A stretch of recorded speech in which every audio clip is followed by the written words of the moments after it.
Paul McCartney has created multiple identities over the lifetime of his own life. Both Billy and Paul have made their own respectable characters, but especially Billy has made more characters. This is a list of Billy's characters.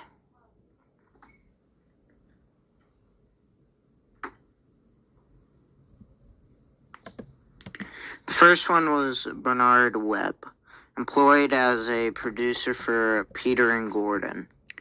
He was running a test to see if himself, as Billy Shears, could take on another identity and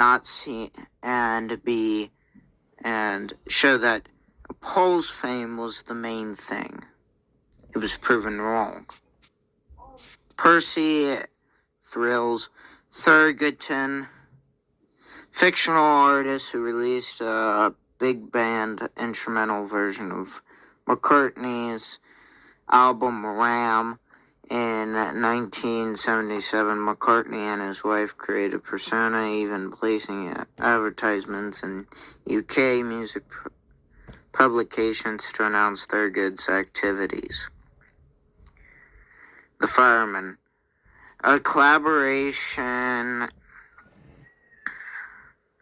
with producer Youth, under which electronic and the fireman gave McCartney the freedom to experiment without expectations associated with his own name. Clint Harrigan, that's the actual person who was the original guy who stepped in, who was in the in some of the photos after September 11th, 1966, and was a long-time guy. He was a long-time person hired after the release of Please Please Me, but before With the Beatles, or the Meet the Beatles album was released.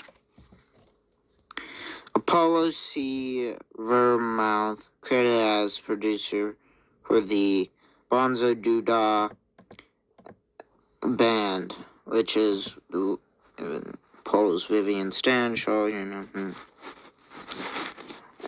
Billy Martin used when booking records space for his first solo album, McCartney. He used the name Billy Preston in reference to Billy Shears, his real name, and Billy Martin, Billy Shears, George Martin.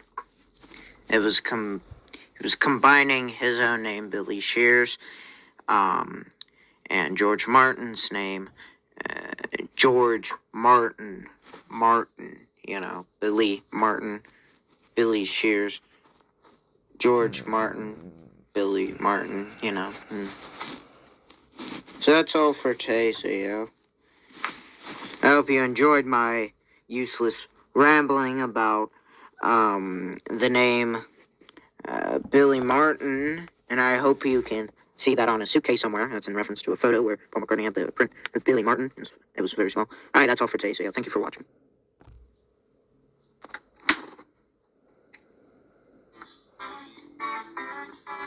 In this video, Billy meets with Klaus Voormann at the Mill Studio to record a song. After Billy leaves, we hear an overdub added later, with Billy speaking perfect, fluent German. And that's to it. And the waiter forgot his name. And that's when they're all beautiful. And that's when they're all beautiful. Yeah, he's good. Braziliaanse Ausweiscontrole. Alle Jugendlichen onder 18 jaar moesten dit lokaal verlassen. Man, did you believe that? Okay, Klaus, thanks, man. For someone to be able to speak German like that tells me that Billy spent quite some time working in Germany, and according to what he says in German, it was possibly a German nightclub, most likely in Hamburg.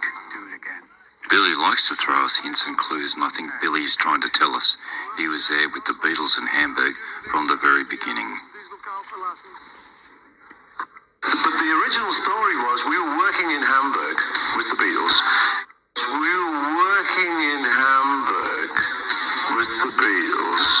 But the original story was we were working in Hamburg with the Beatles. And we In this 1993 interview in Mexico, Billy clearly says we were working with the Beatles in Hamburg. It's good money.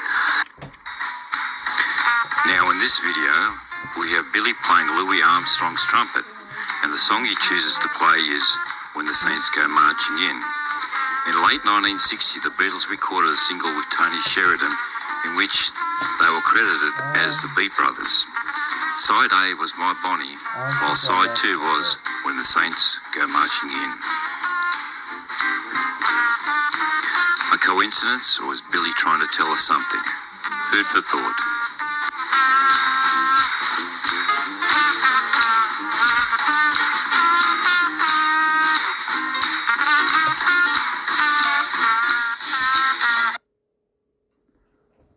So we're going to be pointing out all the plastic surgery that all these are.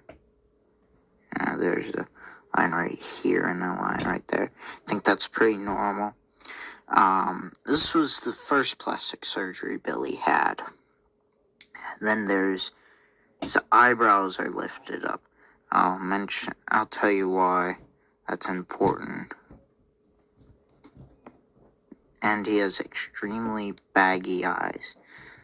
So that's that. And then let's look over to Paul. Paul doesn't have those baggy eyes. This is the real Paul. And his eyebrows aren't that extensive to what we know. Actually, they are. If you look at the 1961, if you look over here, whoa.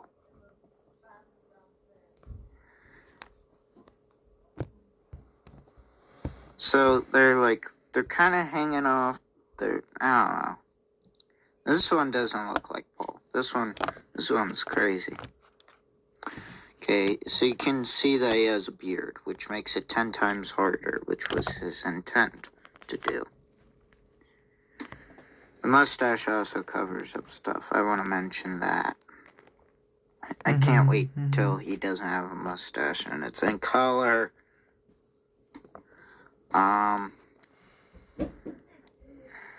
So you can see that the indent is right there. It's on the right side, like mine. So, his hair parts to the right instead of what Paul's did. Let's just look up here, which is part to the left.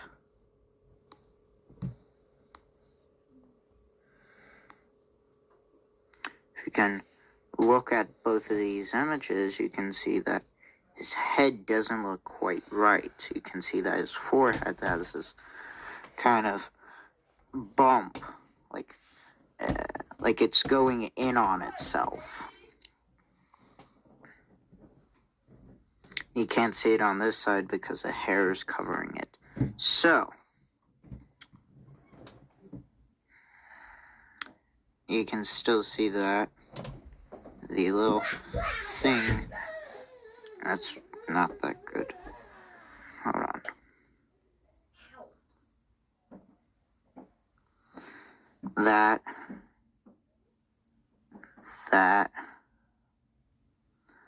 Those are all plastic surgery lines. Let's see, previously done plastic surgery. So I believe something was done somewhere around here. Probably somewhere around here. It's my personal opinion. I'm not a plastic surgeon, so I could be wrong. So I don't want someone who isn't a plastic surgeon proving me wrong, like saying, "Oh, you don't know what." Well, you don't know what you're talking about. Well, you don't either. So what's your point? So if you're a plastic surgeon, please present yourself. If you don't have any content on your channel, and I'll check, and you comment like, hey, blah, blah, blah, this isn't actually a plastic surgery line. You don't have any content on your channel, I'm gonna assume that you're not a plastic surgeon. You actually need content, so that's just my requirement. Anyway, that's not a part of this. You can see that Paul has a drastic, well, not actually drastic. You can see that line is kind of still there, but it's more, you know, and now you can see more of how his facial structure is. I believe that was done by plastic surgery. It's my personal belief. You can also see here where his hair begins and where his hair begins.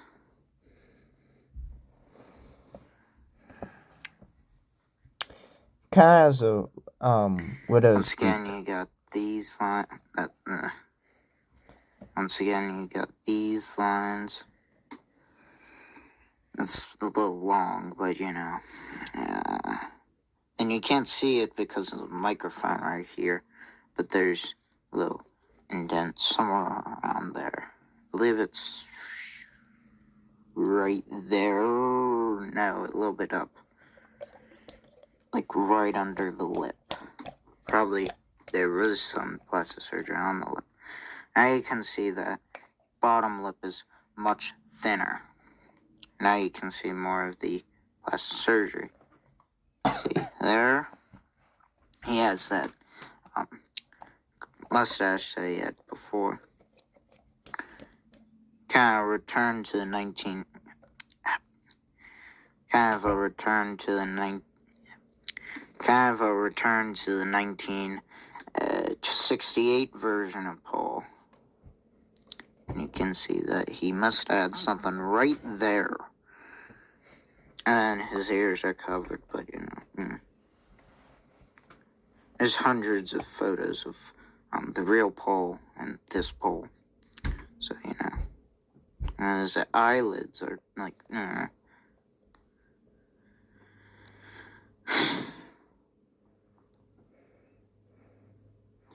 Now he no longer has that beard. But it's in black and white, which I hate. But doesn't make it harder, necessarily. But it's kind of blurry, you know.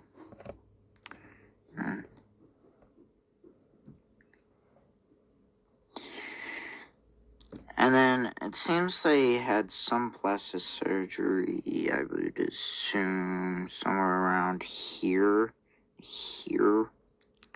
at this time. So, you know, and probably some on his chin. And that's always, like, he probably had it shortened and shortened and shortened. It's not quite as short as it is today, but, you know, how it is.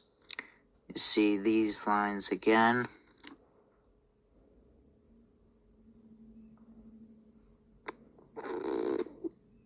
This line. It's pretty obvious. And the chin. As I mentioned earlier, the faces, the lines on the face are very different.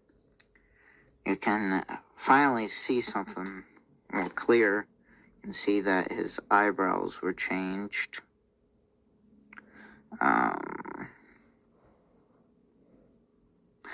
This is just a fun thing. I wanted to say that. Now you can see that his eyebrows are just dipping off of his face.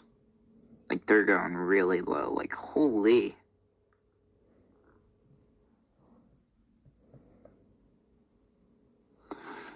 So, you know, that was probably plastic surgery. So, there's that. And then there's the... Apparently, it changed this. For some reason, he just did that. Seems that the chin at this point was much softer and had a change. There's this. We're not pointing out the eyebrows right now. We already did, so, you know. Seems like something happened right along here. And something happened around there. And of course, you know. There's this weird squiggly line right there. right there as the, you know.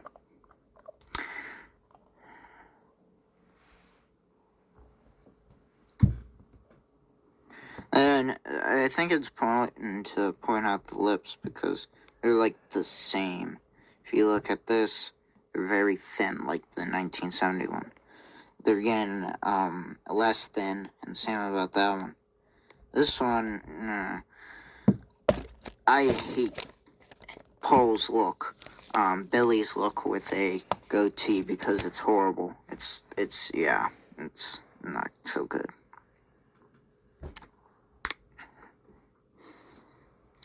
There's that, and there's, hold on.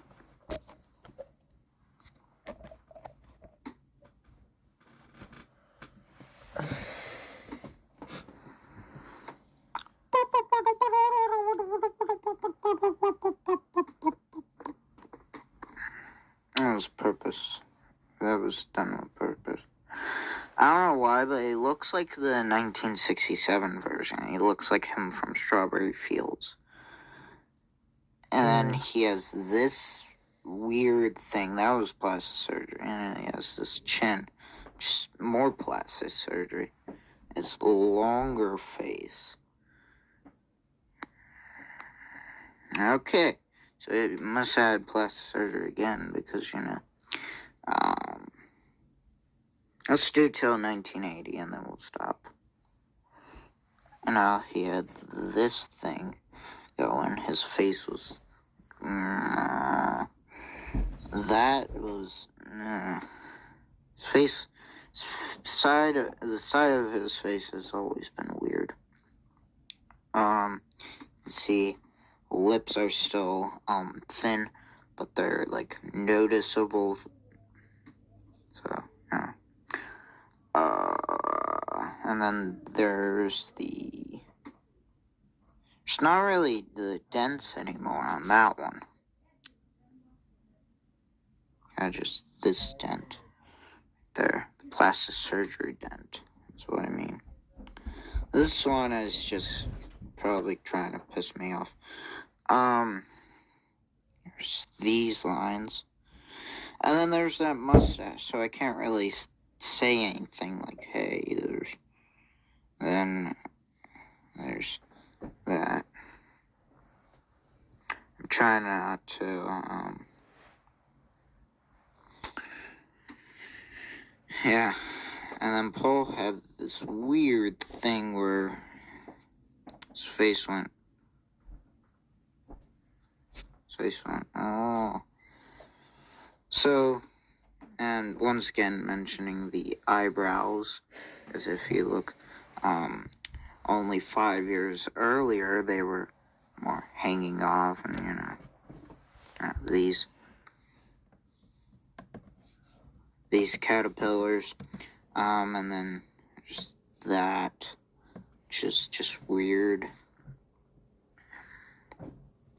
Alrighty, so we got that happening, and obviously that.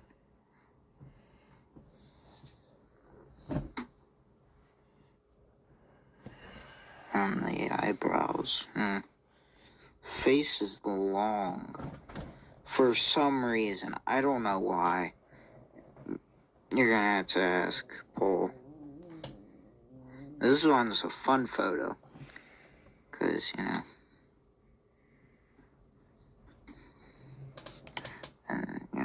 then his eyebrows are hanging off. Why? That's so unneeded. And there's something done right around here, right near his eye, too. Let's compare and contrast the 1977 version and the... Seems that his eyes are way bigger.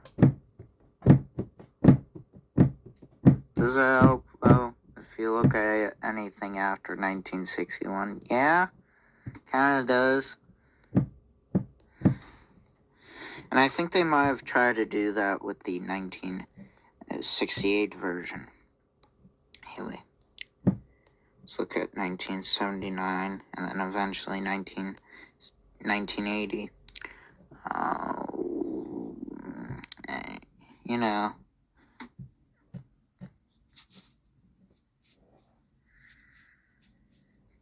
And there's still that little chin thing.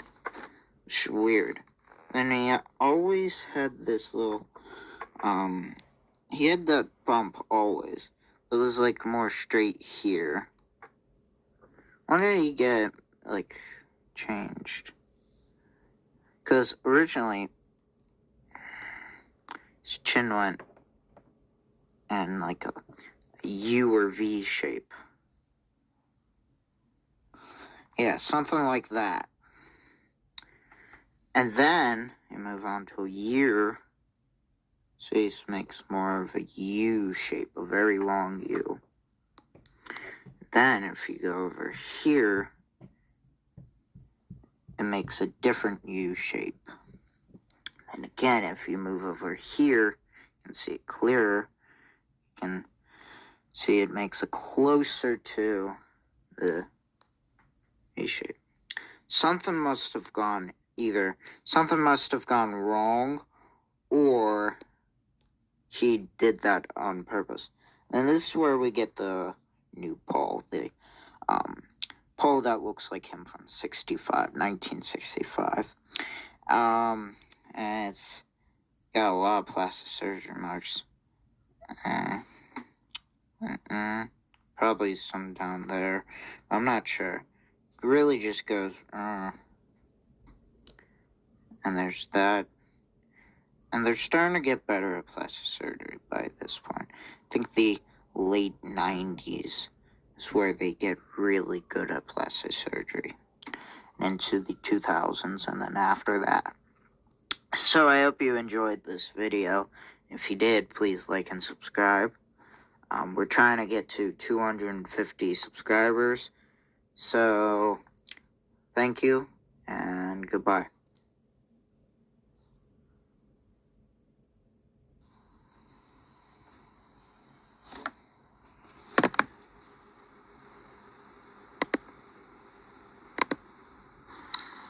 A little later on, I joined the best band in the world.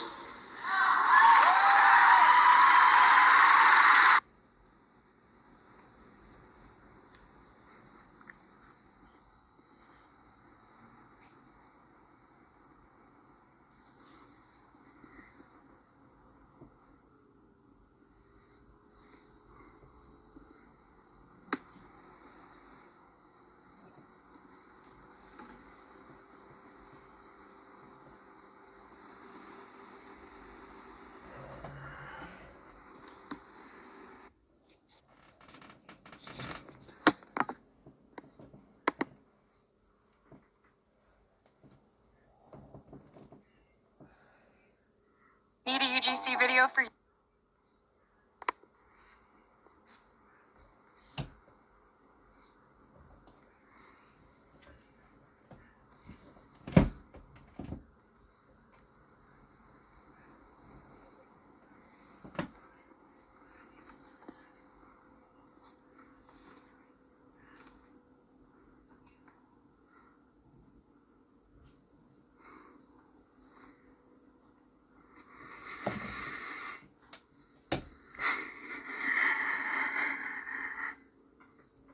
Some people are good at acting. I have trouble enough just trying to pretend to be me. My name actually is Jans Hoggebuk. And I am actually a Swedish chap who's standing in for Paul McCartney tonight to make a lot of money and just run off with it. Why do you think such rumours come up? Why do they come about? Because Paul McCartney's dead, of course. Why do they come about? Because Paul McCartney's dead, of course. It was a little bit strange because people did start looking at me like, right. Is it him or a very good double? I was going to say, you do a fantastic Paul McCartney. You are really one of the best Paul McCartney impersonator, I mean, ever. I was going to say, you do a fantastic Paul McCartney. You are really one of the best Paul McCartney impersonator, I mean,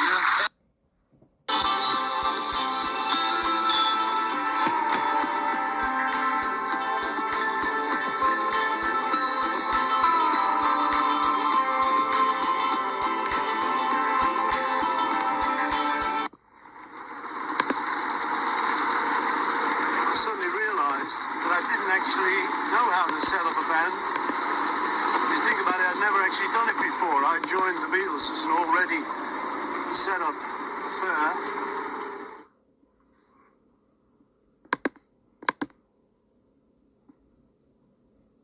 Hello, Neil. How are you? Hello, George. Nice to see you. Nice.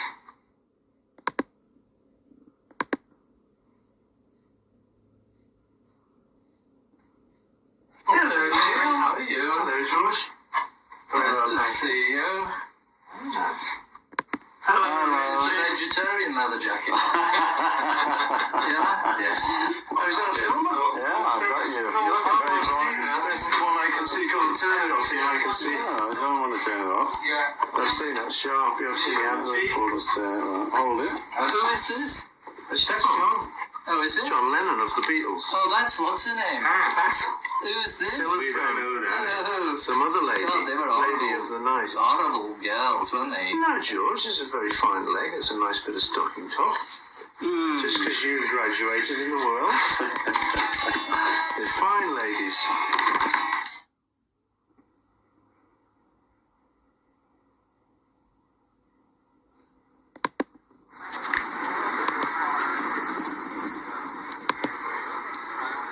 Thanks for coming out. I'm sorry, I'm under orders here, man. Just when Ringo speaks, you move. What's it like saying? What's it like to be here tonight? Traveling with Ringo. What's it like to hang on? What's it like to do what? It's lovely. Look, excuse me, I've got to say hello to my friends. Hello. You all right? Thank you. We're going to go right away. We're going to go on here.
At the beginning, when I joined, Paul was the only one who'd sleep with me.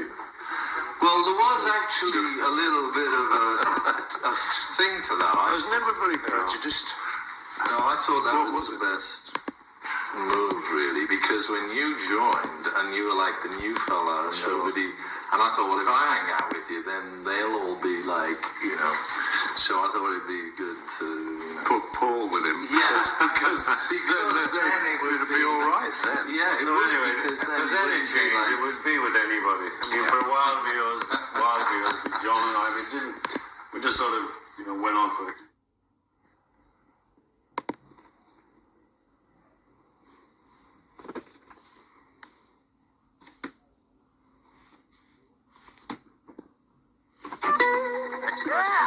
At the beginning, when I joined, Paul was the only one who'd sleep with me. Well, there was actually a little bit of a thing to that. I was never very prejudiced. No, I thought that was the best move, really, because when you joined and you were like the new fella and nobody, and I thought, well, if I hang out with you, then they'll all be like, you know. So I thought it'd be good to, you know, Put Paul with him. yeah, Because then it would be all right then. Yeah, it So would, anyway, because then but then it wouldn't be changed. like- It would be with anybody. I mean, for a while, with John and I, we just sort of, went on. I said, well, I got this friend who's really good, And they said, well, yeah, like what? I said, well, he can play raunchy perfectly. Down, down, down, down, down, down. And we all love that song. So we said, well, got to try him out. Remember, we ended up on the top deck of a bus, empty, late night bus kind of thing, and just us there. And he said, "Go on, just get your guitar out. Go on, you show him, man." I thought, yeah. And he got it out. Down, down, down. Sure enough, no perfect, raunchy. You're in. Move really, because when you joined and you were like the new fella and nobody, and I thought, well, if I hang out with you, then they'll all be like, so I thought it'd be good to Put Paul with him. Yeah, because then it would be all right then. Yeah, it So would, anyway, because so then then it changed. It would be with it.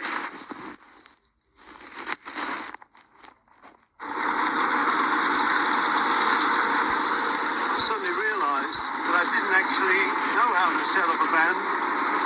If you think about it, I'd never actually done it before. I joined the Beatles as an already set up affair.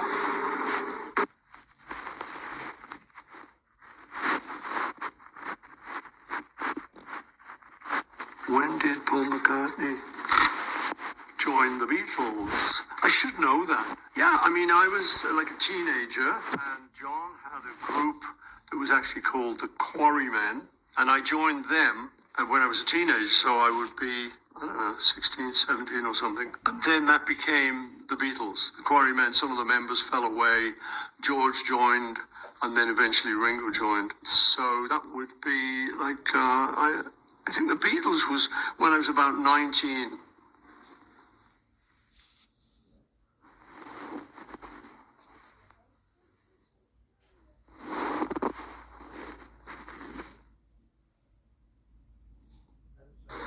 It's kind of like when I met Paul McCartney.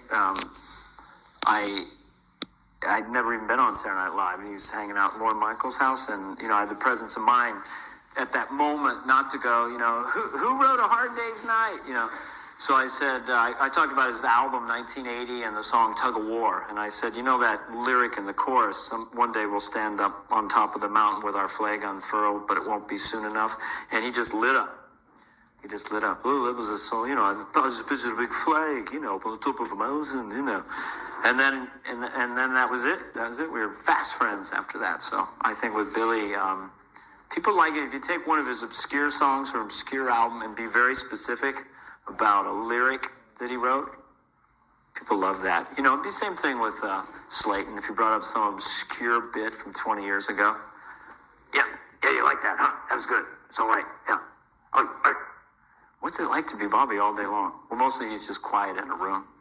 He has to rest those pipes. Hey.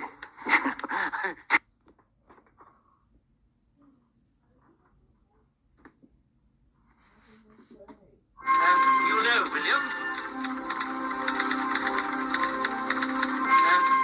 William.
protect me, and I will say nothing.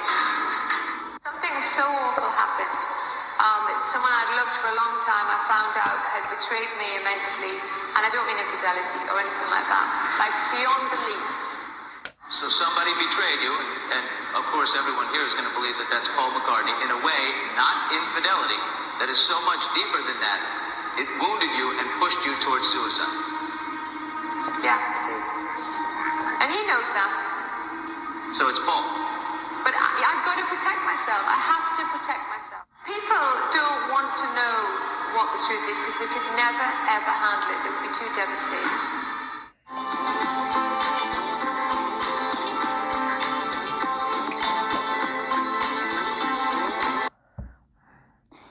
In 1980, John Lennon was assassinated by a man by the name of Mark Chapman, who was a MI5 member.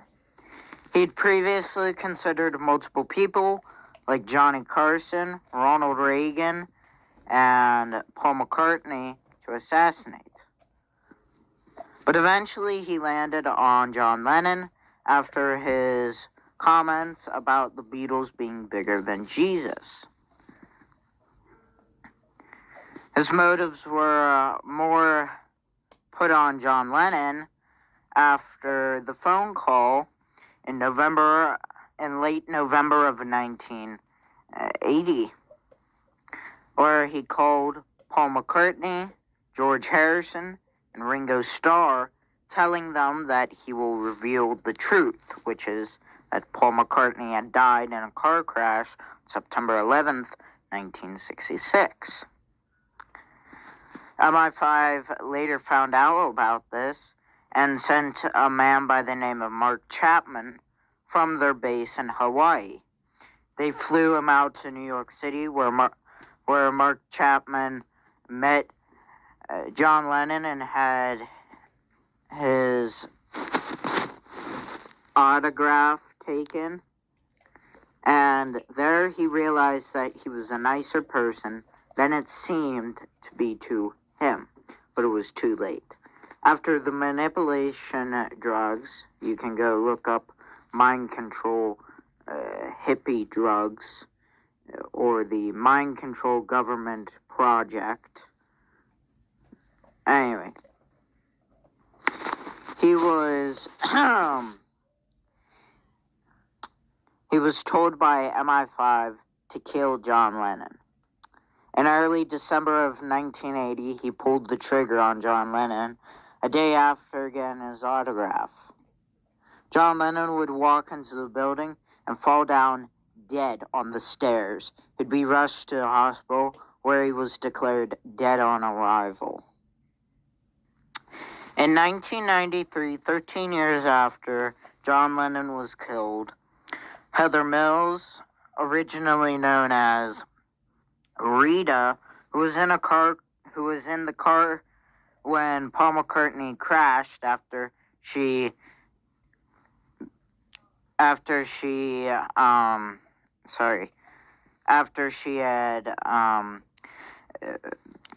made a fan frenzy and drove Paul McCartney down the wrong road and through a red light, where he was, of course, hit by a yellow truck. Luckily, she got out alive, but he wasn't as lucky. And in 1992, she threatened to go public about the Paul is dead conspiracy theory, like John Lennon in 1980. Paul McCartney would call Ringo and George, and they would later notify MI5 of this. MI5 would then send someone to run her over with a car. She lost her left leg that day and would go on to marry Paul McCartney. In 1999, on December 31st, 1999, a man by the name of Michael Abrams jumped over the gate at the George Harrison residence and broke into George Harrison's house while him, George Harrison, and his wife, Olivia Harrison, were sleeping. Then George Harrison would come downstairs and would be stabbed over 40 times, exactly 41 times, and would be hospitalized. Luckily, Olivia Harrison blocked some of the shots that he took, therefore making sure that her husband hadn't died. And George Harrison would later die from cancer in November of 2001. That agent, Michael Abrams, was a similar case to Mark Chapman. He was controlled by his motives to sound crazy. Mark Chapman was supposed to be declared insane, so he wouldn't get arrested. So he can serve the rest of his time at MI5. Mark Chapman wasn't as lucky as Michael Abrams because he would be put into a sane asylum. Later would be released by MI5 agents around in July of 2002. In 1969, before the Paul's Dead conspiracy theory began, Terry Knight released the song St. Paul after meeting Paul McCartney. This is to be believed by many conspiracy theorists who believe the Paul's Dead conspiracy theory to reference Paul's death, which it does. And because of this, MI5 wanted to take him out. But they kept saying, no, let's not do that. And they held it off for a very long time.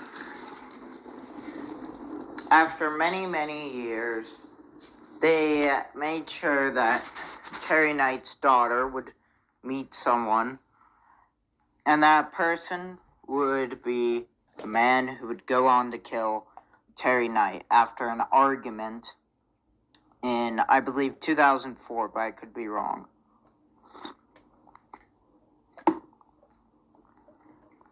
This was done so Terry Knight couldn't tell us if it was a Paul's Dead song or not. So he couldn't confirm it and tell the public. The reason why it was done then was because he had kept threatening Paul McCartney that he would release evidence that Paul McCartney had died in 1966, the real Paul McCartney. And he would also reveal that the song St. Paul was really a Paul's Dead song, which had multiple evidence towards it. He would later be shot by the man on the screen. After some digging, this photo may not be of the murderer. Instead, this may be of Terry Knight. That's of Terry Knight. Rather, it is or isn't, can't be confirmed by myself. Like many others who were on the screen, except when that woman, who is Heather Mills, also known as Rita, was on the screen. In 1976, Mel Evans, the road manager of the Beatles, contacted his co-writer, John Horini, revealing his work on a biography containing explicit confirmation of McCartney's death and replacement.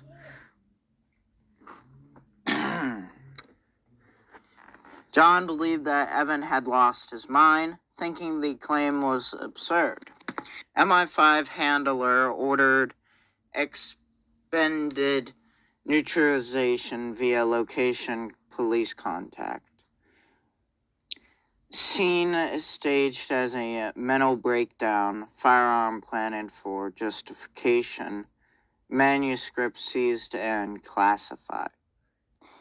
In 1980, John Lennon was assassinated by a man by the name of Mark Chapman, who was a MI5 member. He'd previously considered multiple people, like Johnny Carson, Ronald Reagan, and Paul McCartney, to assassinate. But eventually he landed on John Lennon after his comments about the Beatles being bigger than Jesus.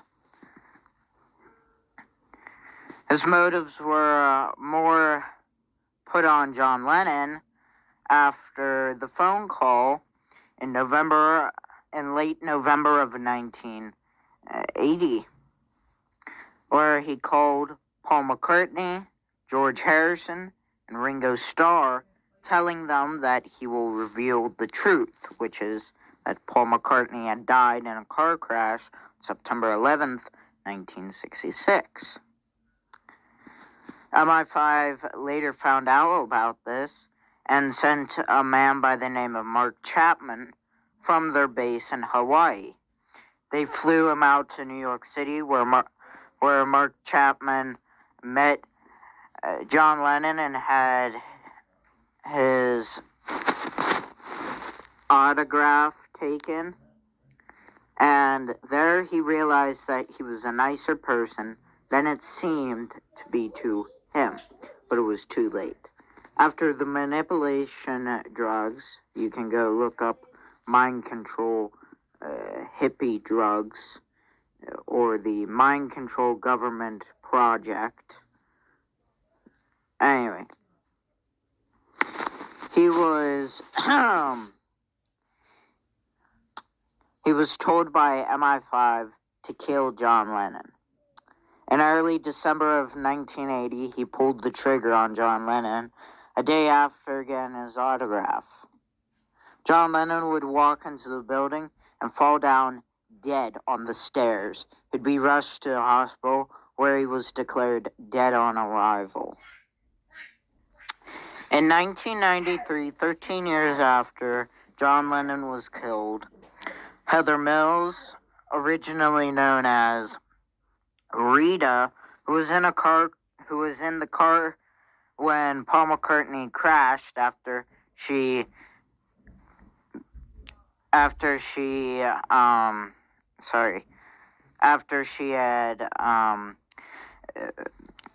made a fan frenzy and drove Paul McCartney down the wrong road and through a red light, where he was, of course, hit by a yellow truck. Luckily, she got out alive, but he wasn't as lucky. And in 1992, she threatened to go public about the Paul's dead conspiracy theory, like John Lennon in 1980. Paul McCartney would call Ringo and George, and they would later notify MI5 of this. MI5 would then send someone to run her over with a car. She lost her left leg that day and would go on to marry Paul McCartney. In 1999, on December 31st, 1999, a man by the name of Michael Abrams jumped over the gate at the George Harrison residence and broke into George Harrison's house while him, George Harrison, and his wife, Olivia Harrison, were sleeping. Then George Harrison would come downstairs and would be stabbed over 40 times, exactly 41 times, and would be hospitalized. Luckily, Olivia Harrison blocked some of the shots that he took, therefore making sure that her husband hadn't died. And George Harrison would later die from cancer in November of 2001.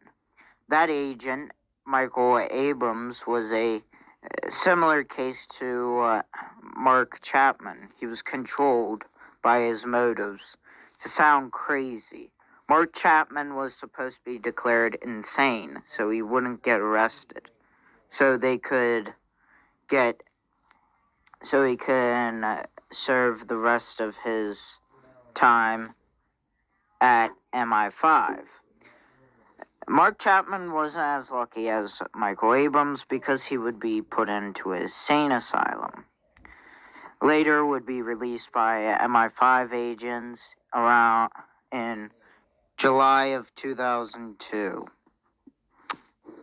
In 1969, before the Paul's Dead conspiracy theory began, Terry Knight released the song St. Paul after meeting Paul McCartney. This is to be believed by many conspiracy theorists who believe the Paul's Dead conspiracy theory to reference Paul's death, which it does. And because of this, MI5 wanted to take him out. But they kept saying, no, let's not do that. And they held it off for a very long time. After many, many years, they made sure that Terry Knight's daughter would meet someone, and that person would be the man who would go on to kill Terry Knight after an argument in, I believe, 2004, but I could be wrong.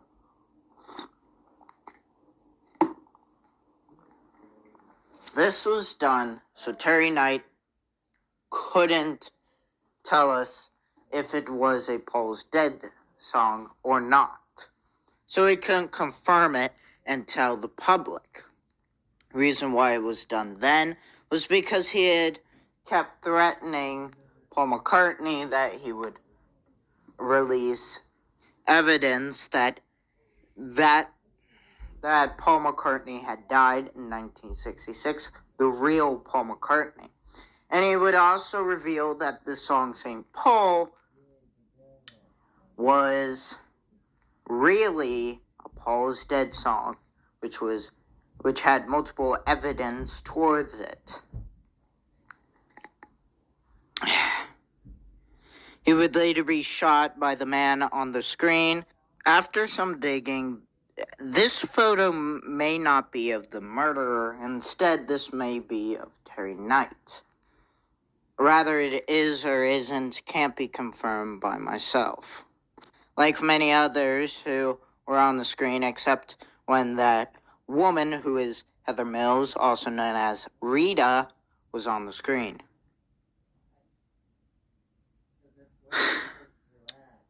(1967) Following an internal dispute over a certain song on Sgt. Pepper's Lonely Hearts Club Band, Epstein witnessed McCartney leaving at high speeds. Within hours, McCartney's fatal crash occurs. Epstein falls into severe grief. No MI5 interference.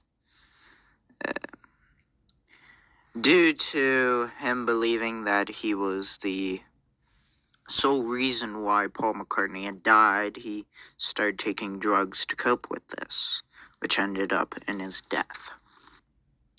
1969. Dr. Richard Asher, father of Jane Asher, privately was informed by Billy Shears that the real Paul McCartney had passed away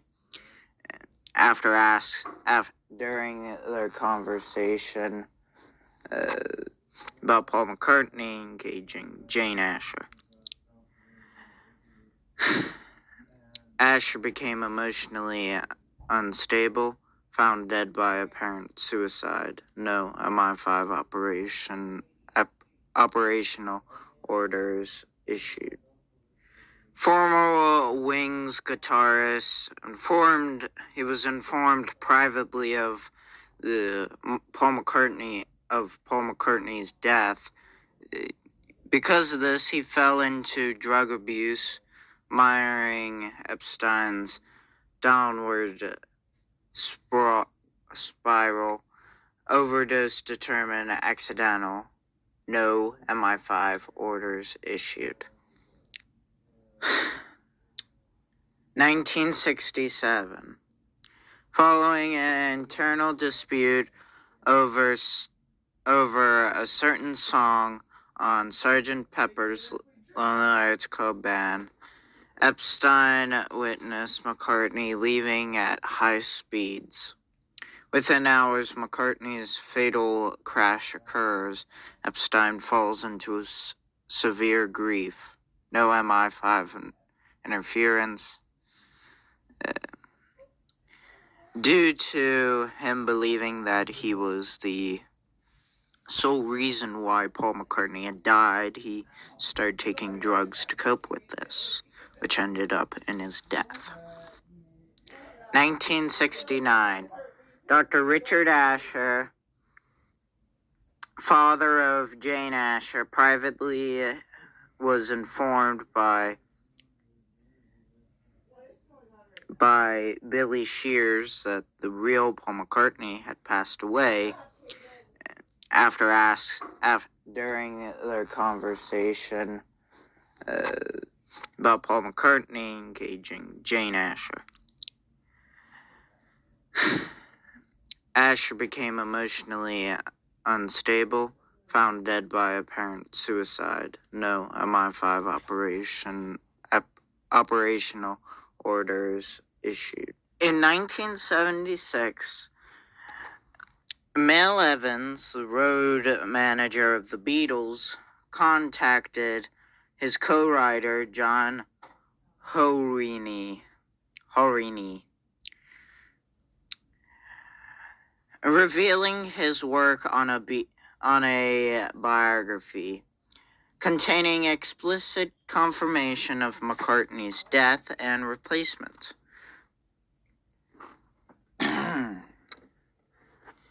John believed that Evan had lost his mind, thinking the claim was absurd. MI5 handler ordered expended neutralization via location police contact. Scene staged as a mental breakdown, firearm planted for justification, manuscript seized and classified. Former Wings guitarist was informed privately of Paul McCartney's death. Because of this, he fell into drug abuse, mirroring Epstein's downward spiral. Overdose determined accidental. No MI5 orders issued. In 1980, John Lennon was assassinated by a man by the name of Mark Chapman, who was a MI5 member.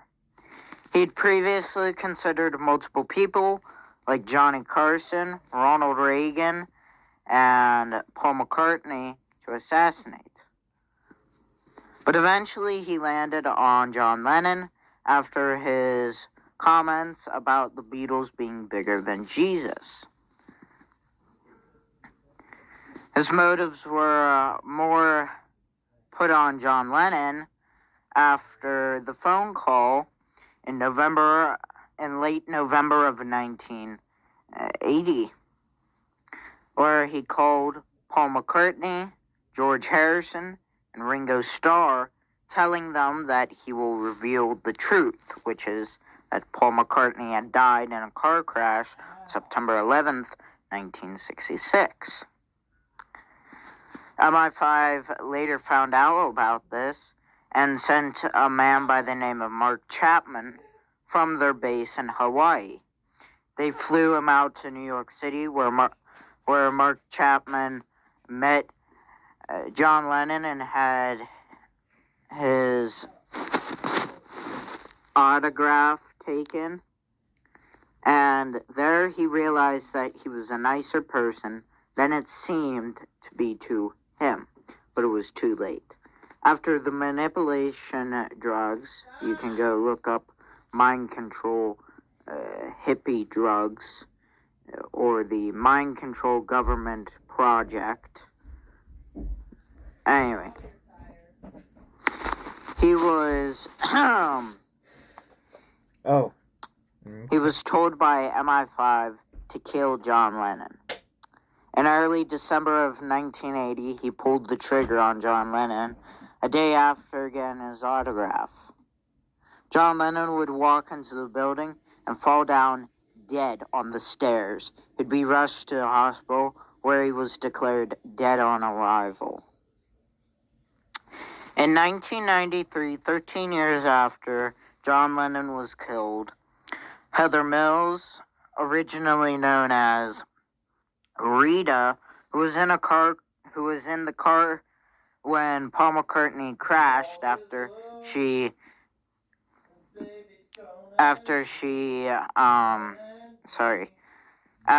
had made a fan frenzy and drove Paul McCartney down the wrong road and through a red light, where he was, of course, hit by a yellow truck. Luckily, she got out alive, but he wasn't as lucky. And in 1992, she threatened to go public about the Paul's dead conspiracy theory, like John Lennon in 1980. Paul McCartney would call Ringo and George.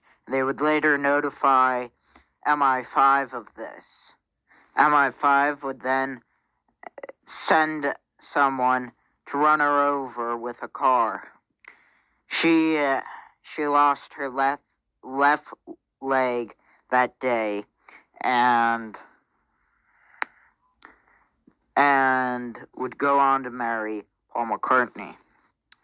In 1999, on December 31st, 1999, a man by the name of Michael Abrams jumped over the gate at the George Harrison residence and broke into George Harrison's house while him, George Harrison, and his wife, Olivia Harrison, were sleeping. Then George Harrison would come downstairs and would be stabbed over 40 times, exactly 41 times, and would be hospitalized. Luckily, Olivia Harrison blocked some of the shots that he took, therefore making sure that her husband hadn't died. And George Harrison would later die from cancer in November of 2001. That agent, Michael Abrams, was a similar case to Mark Chapman. He was controlled by his motives. To sound crazy, Mark Chapman was supposed to be declared insane, so he wouldn't get arrested. So he can serve the rest of his time at MI5. Mark Chapman wasn't as lucky as Michael Abrams because he would be put into a sane asylum. Later would be released by MI5 agents around in July of 2002. In 1969, before the Paul's dead conspiracy theory began, Terry Knight released the song St. Paul after meeting Paul McCartney. This is to be believed by many conspiracy theorists who believe the Paul's dead conspiracy theory to reference Paul's death, which it does. And because of this, MI5 wanted to take him out. But they kept saying, no, let's not do that. And they held it off for a very long time.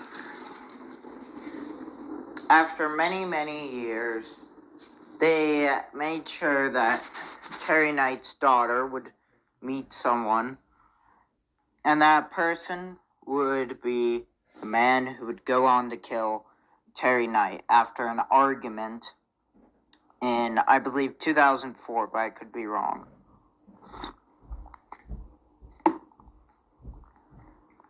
This was done so Terry Knight couldn't tell us if it was a Paul's Dead song or not.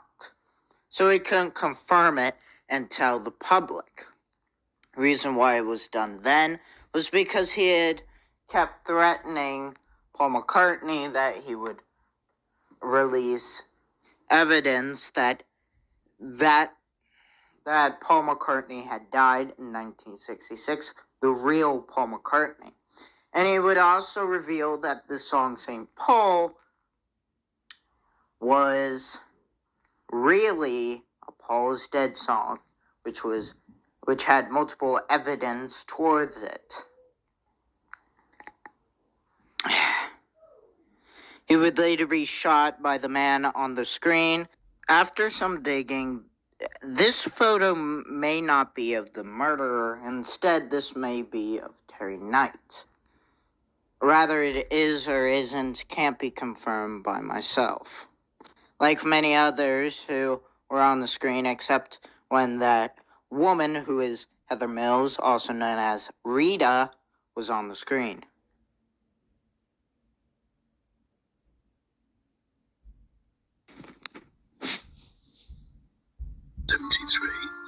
Did as Billy and the Pepper Pots, he covered one Beatles song on each side of an album, which were followed mainly by his own songs.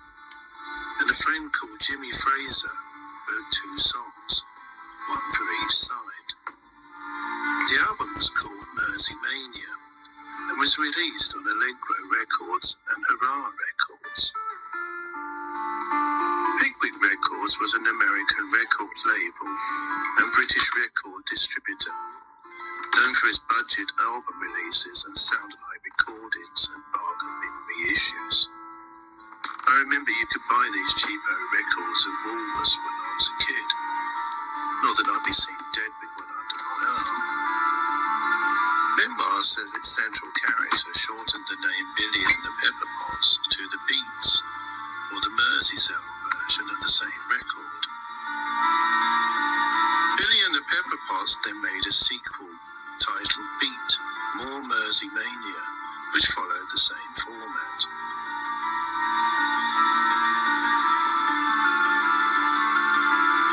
As an aside, I'm surprised nobody has mentioned or made more there being 5 mop tops at the bottom of each exclamation mark, which is usually the case on PID groups. Perhaps it's a secret clue alluding to John, Paul, George, Ringo and Billy. There you go. I'll give you that false clue for free.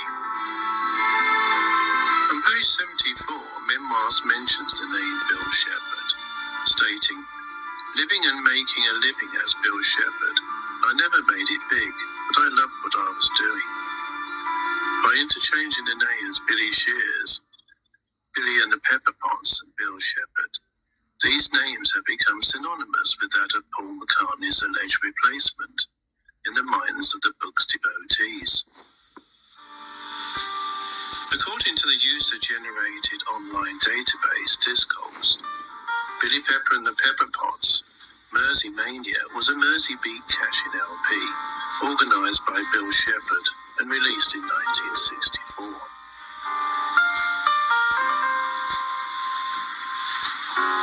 Coincidentally, Phil Ackrell, the other person who Memoirs claims to have been Paul McCartney's replacement, left Denny and the Diplomats at the end of 1964, when the remaining members of the band disbanded, with Phil pursuing a career as an accountant. At the same time, Biff Stanshall, the third person who Memoirs claims to be Paul McCartney's replacement, had been playing with the Bonzo Dog Doodah Band for 2 years, the Bonzos having formed in 1962. By the way, Bill Shepherd, who recorded those cash-in Billy and the Pepper Pots albums, was born in 1927 and would have been 40 years old in 1967. He's looking pretty good for a 40-year-old if he was Paul McCartney's replacement in 1967, as seen here. found that 5 foot 8 inch tall Bill Shepherd, according to his son Gary Shepherd, with a round face became the taller, thinner faced Phil Ackrell, Memoirs doesn't explain. Nor does it explain the mechanics of how Phil Ackrell became Viv Stanshall, assuming we are to believe they are all the same person and all Paul McCartney's replacement. But it is claimed that Billy became a Paul McCartney lookalike following alleged surgery in Kenya in November 1966. And Billy continued to play the role of Viv Stanshall up until Linda McCartney was diagnosed with cancer in 1995. Phew, it's a lot to process. I should hasten to add that this is according to what readers of the memoirs of Billy Shears tell me. But why Viv Stanshall looked exactly the same before and after that alleged November 1966 surgery, no one has successfully explained to my satisfaction, other than proclaiming it was all down to the use of latex. But I can see how you can make a thin face appear fatter using latex, but not a fat face thinner. Anyway, onwards and upwards. Let's take a proper look and go in search of the real Bill Shepherd, who created those Billy and the Pepper Potts cash-in records, as well as his other musical achievements.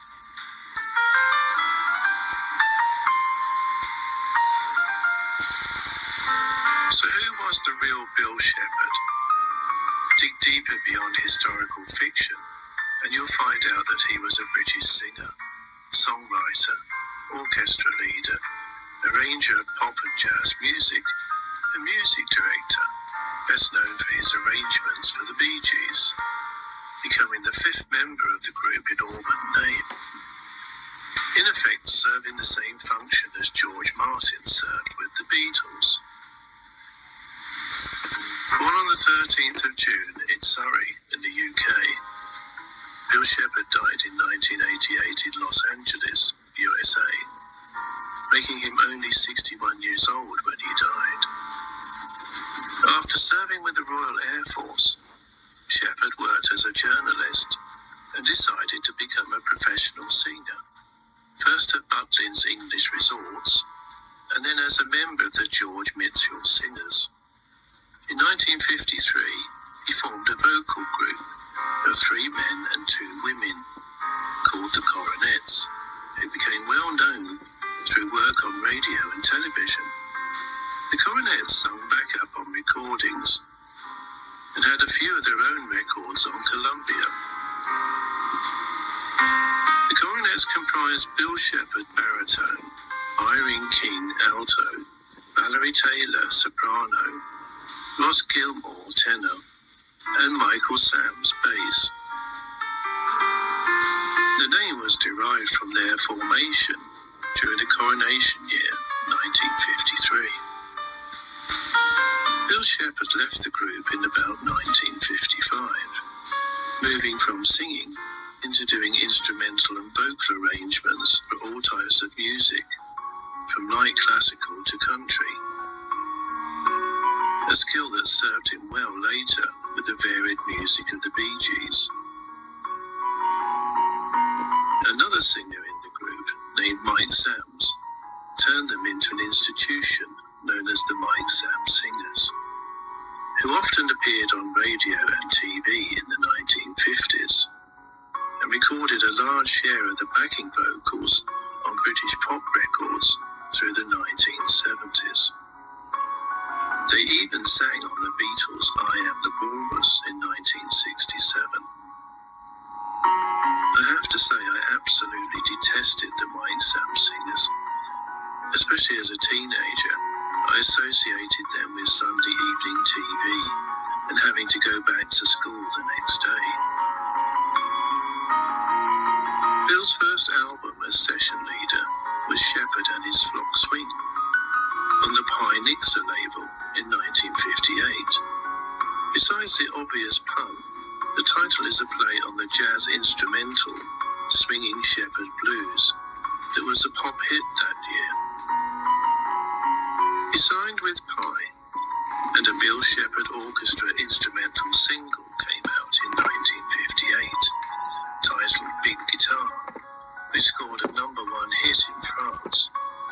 His B-side featured a version of Tequila, a US #1 that year, by the Champs. Bill continued to arrange and conduct for other artists, and for radio and television.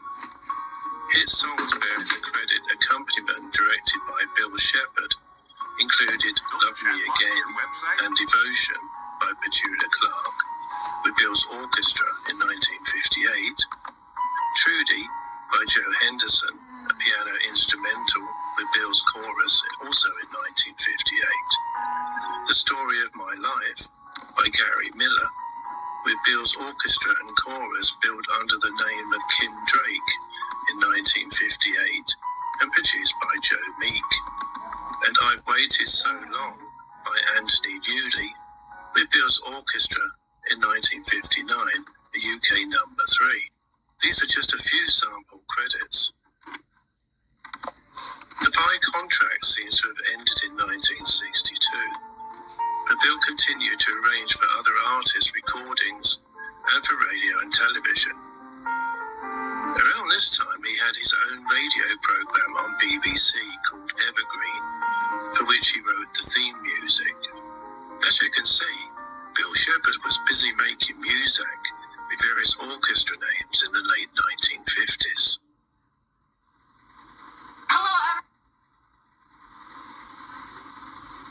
In 1961, the person most people would come to know as the 70s paedophile glam rocker Gary Glitter, then under the stage name of Paul Raven, signed a new recording contract with Parlophone and worked with record producer George Martin.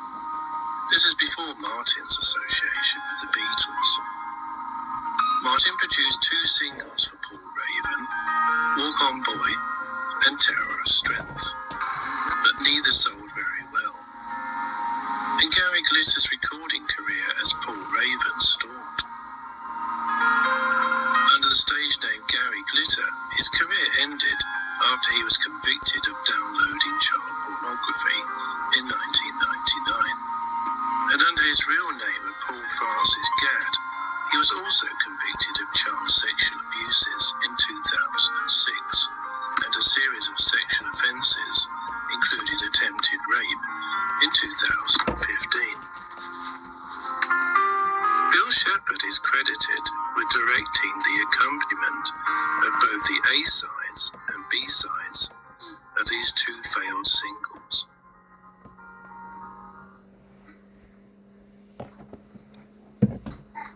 Bill Shepherd's contract having ended with Pie Records in 1962, we pick up his story with the Pickwick Records budget subsidiary labels. Bill and his friend Jimmy Fraser created 2 beat group cash-in albums in 1963 and 1964 as Billy and the Pepper Pots, titled Mersey Mania and More Mersey Mania. It contained a few Lennon and McCartney songs, but mostly Bill Shepherd compositions, sung by Bill and Jimmy, and played by a Beatles-like rock band of hired musicians.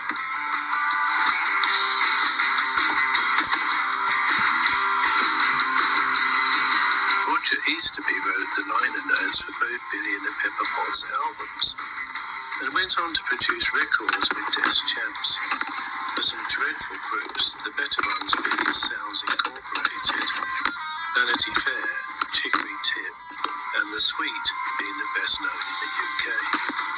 A version of the song Son of My Father found its way to studio manager Roger Easterby, who then persuaded the British band Chicory Tip to record it. The song, produced by Easterby and Des Champs, was recorded on Christmas Eve 1971 in George Martin's studio. This dreadful song reached the #1 position in the UK charts in February 1972. I guess there's no accounting for taste or lack of it.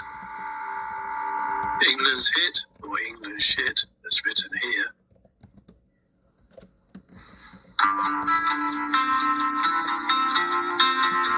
For completion, I should include Bill Shepherd's friend Jimmy Fraser, who wrote 2 songs that appeared on the Billy and the Pepper Pots album.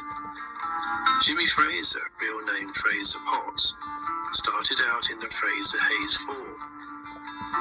Hayes originally studied art and Jimmy Fraser engineering. They each dropped their original careers to become dance band guitarists. They then formed a close harmony vocal group originally called the Fraser Hayes Quartet, and then the Fraser Hayes Four in the late 1940s. They disbanded in 1953 and reformed in 1956. The group split for good in late 1969. They are best known for providing musical interludes on the BBC radio programmes Beyond Our Ken and Round the Horn. Given that Jimmy Fraser's real name was Fraser Potts, it's not too difficult to imagine that the name Billy and the Pepper Potts came from a mixture of the names Bill Shepherd and Fraser Potts. Fraser Potts emigrated to America and died in Florida in 2001, aged 79. Which one of these smiling chappies is Fraser, I was unable to determine. If anyone knows, please drop a line in the comments below. There's no mention of Bill Shepherd emigrating to Australia in memoirs, or anything that followed. I think it would be interesting if someone did a Dr. Truby type spectrograph voice analysis of Bill Shepherd's singing voice of Billy and the Pepper Potts and compared it with, say, the voice on Let It Be. Possibly Bill's last album before emigrating was Bill Shepherd Plays Evergreens, released on Parlophone around June 1964. He wrote in the sleeve notes that my main ambition is to compose, especially modern pops, and do a lot more lyric writing, but adds that with the new big band, the current radio, TV and session work, there isn't a great deal of free time. But for some reason, less than a year later, he was on the other side of the world recording songs for three teenage boys, namely the Bee Gees.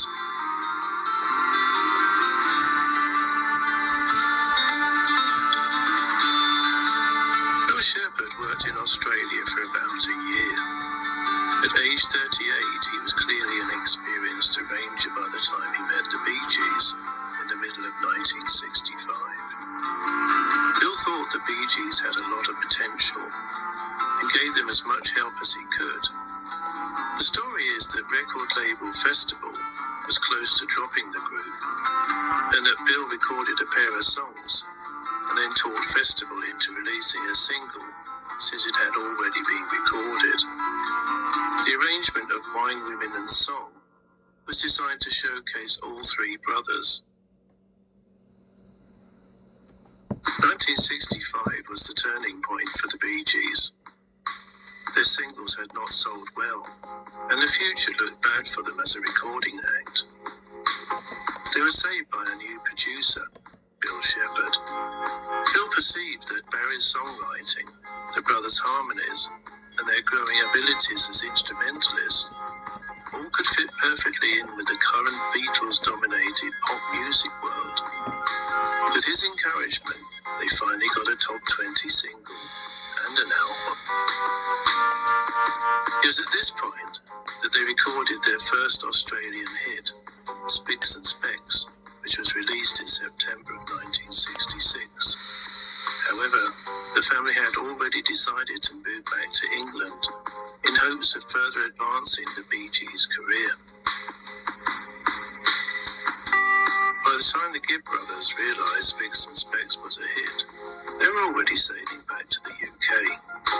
Only a few weeks after arriving in England, the family received a fateful phone call from Robert Stigwood, the partner of famed Beatles manager Brian Epstein.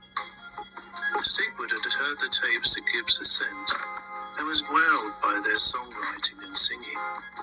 He tracked them down, phoned their house, and requested a meeting. In 1967, at the request of the Beatles manager, Robert Stigwood merged his agency with Epstein's company, NEMS.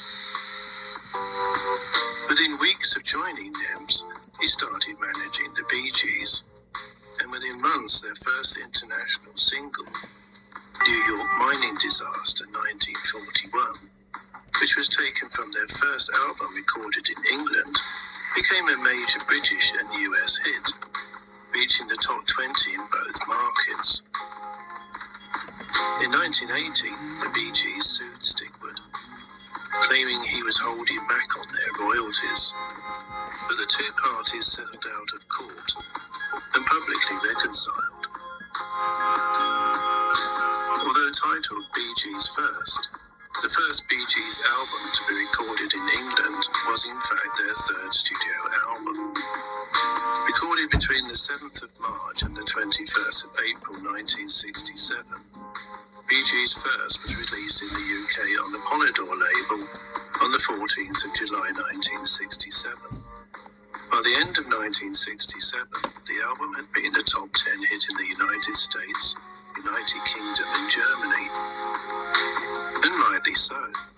Considered to be psychedelic pop, with a cover designed by Klaus Bormann, the price of the album was worth it just for the song To Love Somebody, a song that is ranked among the best 100 songs of the 60s. But an orchestral arrangement by Bill Shepherd.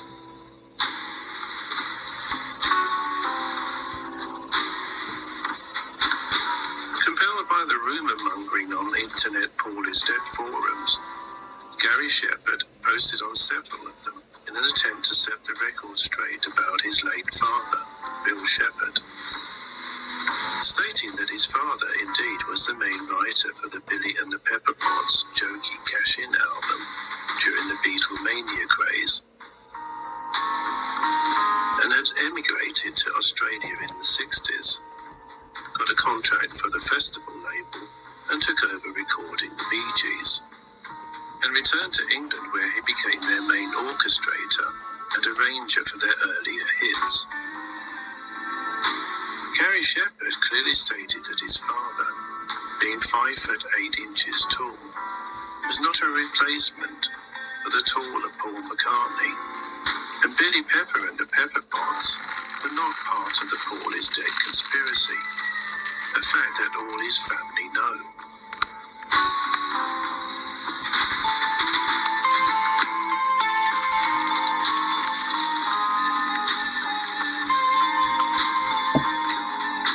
Now, as critical thinkers, we have a choice. Do we believe what Gary Shepherd is saying and all the verifiable facts associated with his father's career in the music industry as presented in this video? Or ignore all of that and put our faith in the claims made about Bill Shepherd in the memoirs of Billy Shears? When the author of that piece of historical fiction explicitly states that the book contains elements that are verifiably false, to ensure that it is recognizably fiction in order to avoid potential lawsuits. Sadly, in this day and age of conspiracy, fake news, and distinct lack of fact-checking, there's a big chunk of people who will opt for... This video is sponsored by Ground News. No, I'm just kidding. So, if you're watching this video, now we will resume it.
the audio for this was cut because of, copyright reasons.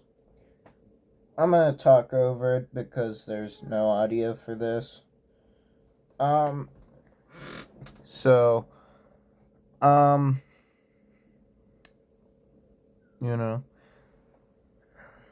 this basically shows, Paul McCartney, Billy Shears, before he got plastic surgery.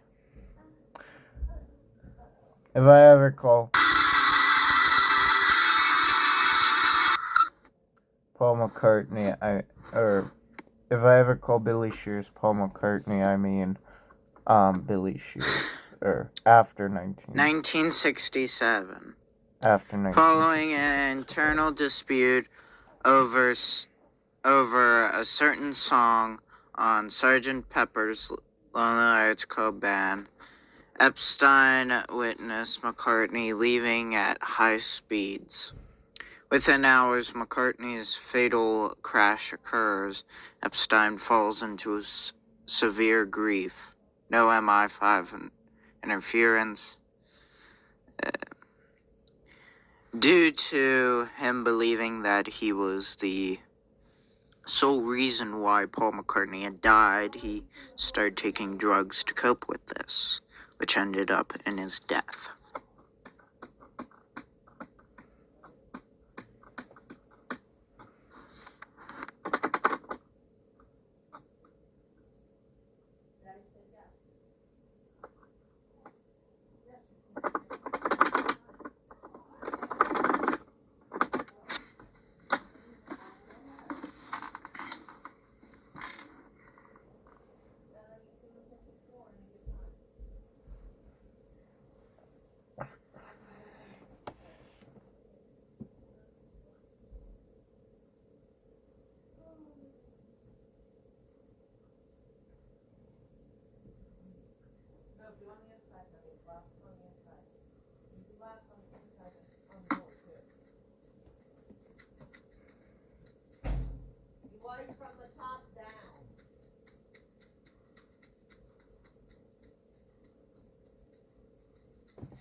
Paul McCartney was not the later Paul McCartney, that there really was a double.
week. Book it for a full week and then cancel it next week. Yes. Not to say change. Yeah.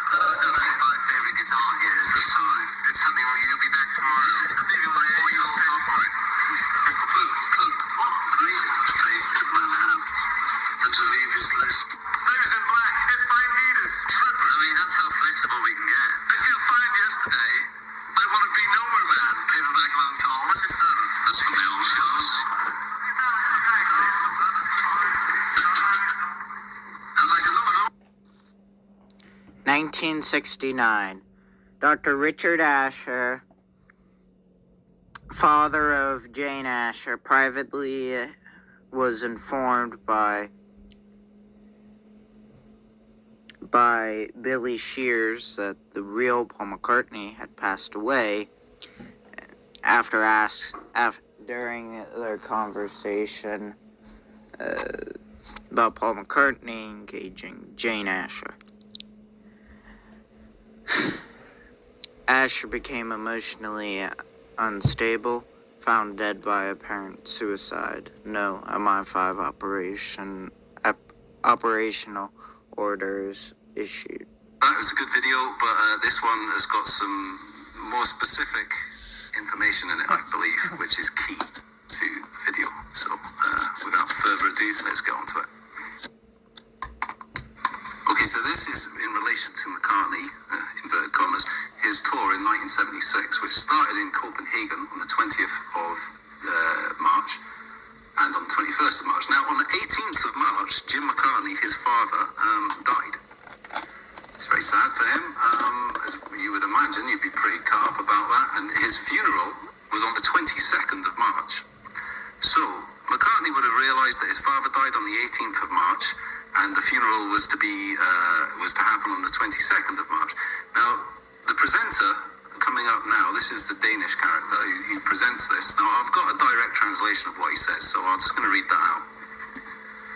Good evening. Last Saturday and Sunday, Denmark was visited by the former Beatle Paul McCartney, who together with his group, Wings, gave 2 sold-out concerts in Copenhagen. We were allowed to do an interview after the concert on Saturday night. Basically what he says. So, essentially this was the first night. This was on the 20th of March, 1976. So this is less than 48 hours from the news of his father's death. The funeral was to occur on the 22nd. So now you can probably fairly say, well, the show must go on. He's a pro, all this kind of stuff. I mean, maybe, but why is he allowing camera crews to come backstage? Like, okay, if you go by the assumption that he's just being stoic and he's plowing ahead and he's just Jim was a musician, he'd want the show to go on, all this kind of stuff. If you're gonna believe that, I'll just say, like, look at the energy in the room here. Do you think this man's father has just died, like, within 48 hours, and he can't attend the funeral due to the fact that he's on tour? Because, I mean, allegedly, Paul McCartney had a good relationship with his father. He was his only parent. So this is his previous, his mother died when he was young.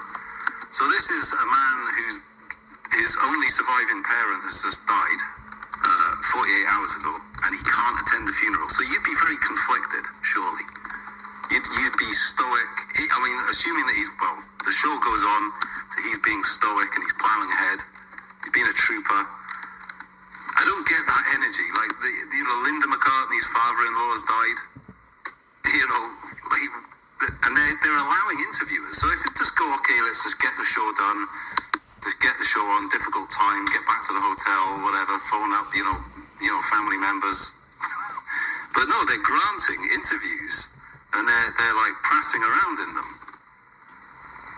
And I just think it's totally incongruous. If you look at the energy of the band members, I think it's probably the most telling.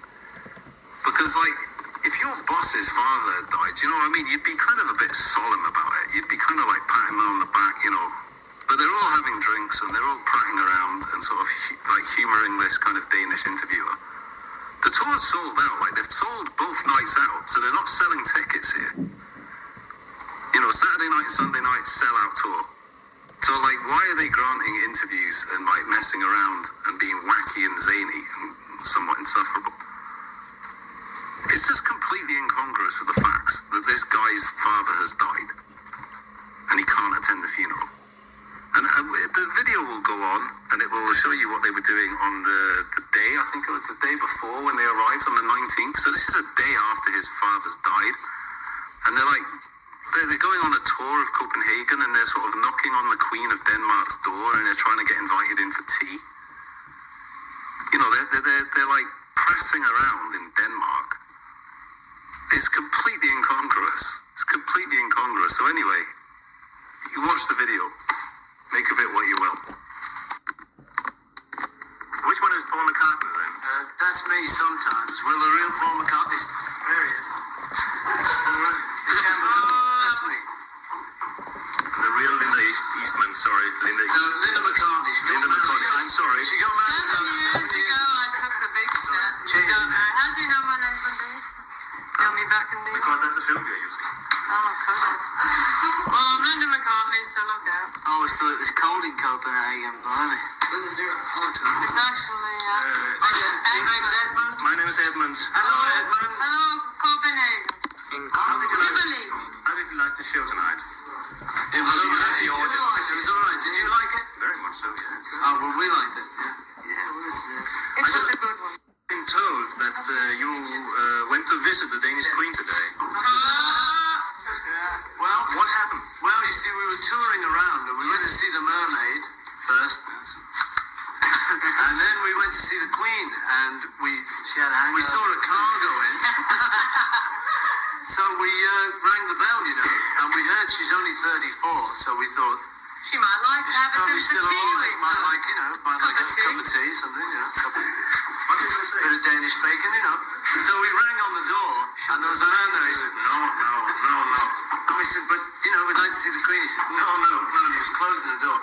He said, well, tell her the McCartney's called. He said, no. And closed the door. Just like that.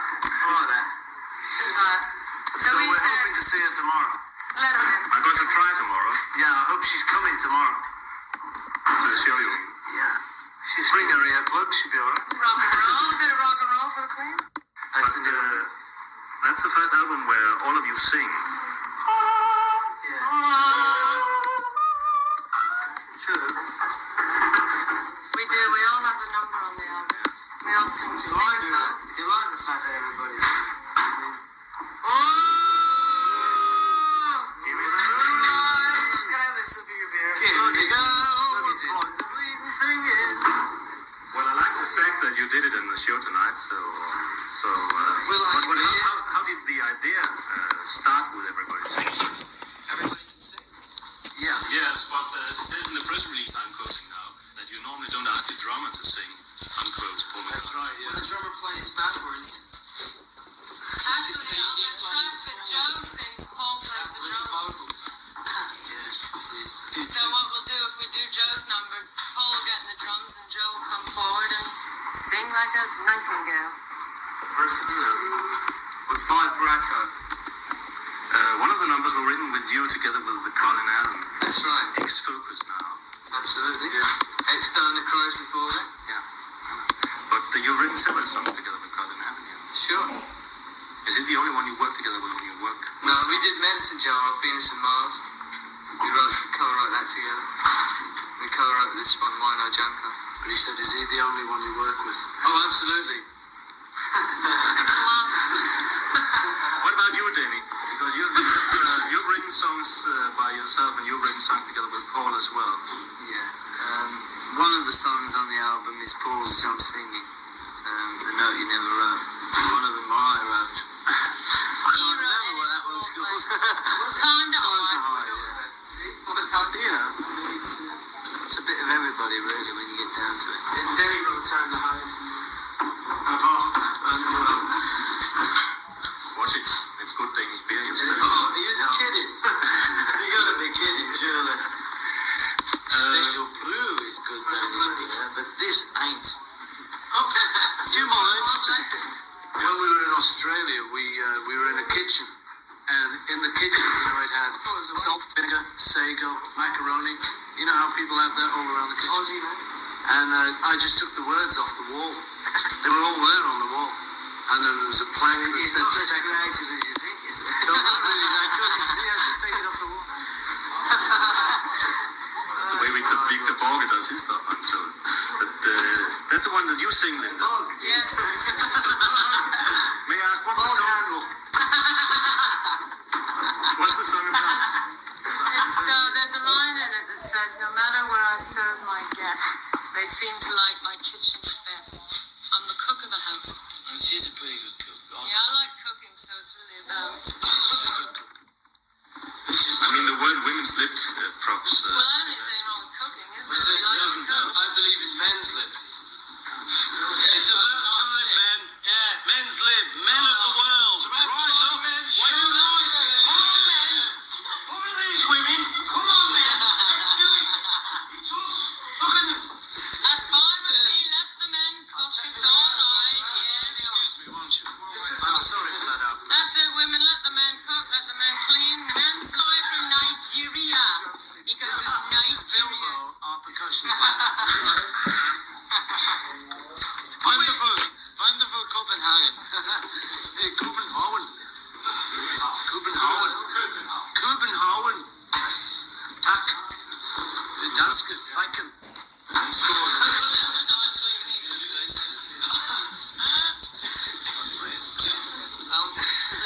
then Sea Moon. We also did when we did Hi Hi Hi because they banned Hi Hi Hi, so Sea Moon got the airplay. It's very popular. You've heard of that? Nina